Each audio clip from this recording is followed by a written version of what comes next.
बिस्मिल्लाहिर्रहमानिर्रहीम, अस्सलाम वालेकुम। प्रोग्राम सवाल जवाब के साथ मैं हूं आपका होस्ट शाहजाद उस्मान ताहिर।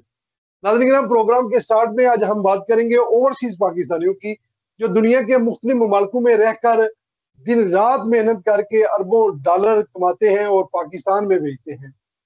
अपनी मेहनत से मुल्क का नाम रोशन करते हैं, लेकिन ओवरसीज पाकिस्तानियों को बहुत से मसाइल दरपेश हैं।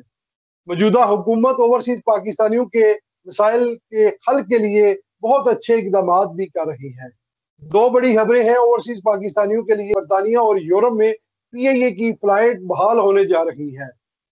याद रहे कि पिछले दौरे हुकूमत में ये फ्लाइट्स बंद कर दी गई थी, इन परवाजों पर पाबंदी लगा दी गई थी, जिसकी वजह से ओवरसीज पाकिस्तानियों को सख्त मुश्किलात का सामना था।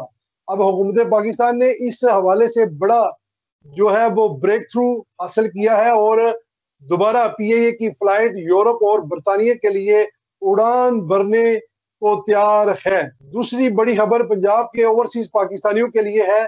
अगर अब किसी ओवरसीज पाकिस्तानी के साथ पंजाब में कोई ज्यादती होती है, जमीन पर कब्जा हो या धोखाधड़ी या कोई और क्राइम, तो ये मामला अब आम पुलिस नहीं बल्कि सीसीडी यानी क्राइम कंट्रोल डिपार्टमेंट देखेगा। ये CCD police overseas Pakistani foundation के साथ एक मुआहदे के तहत इन मामलात को देखेगी और फौरी एक्शन लेगी।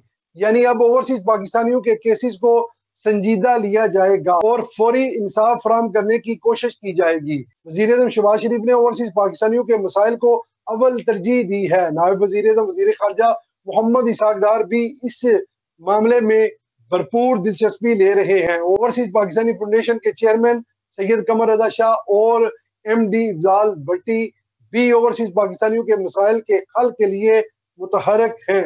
ये तमाम शख्सियत न सिर्फ ओवरसीज पाकिस्तानियों से राब्ते में हैं बल्कि इनके मसाइल के हल के लिए अमली इकदाम भी कर रही हैं। ये तमाम इकदाम ओवरसीज पाकिस्तानियों के लिए एक उम्मीद की किरण है।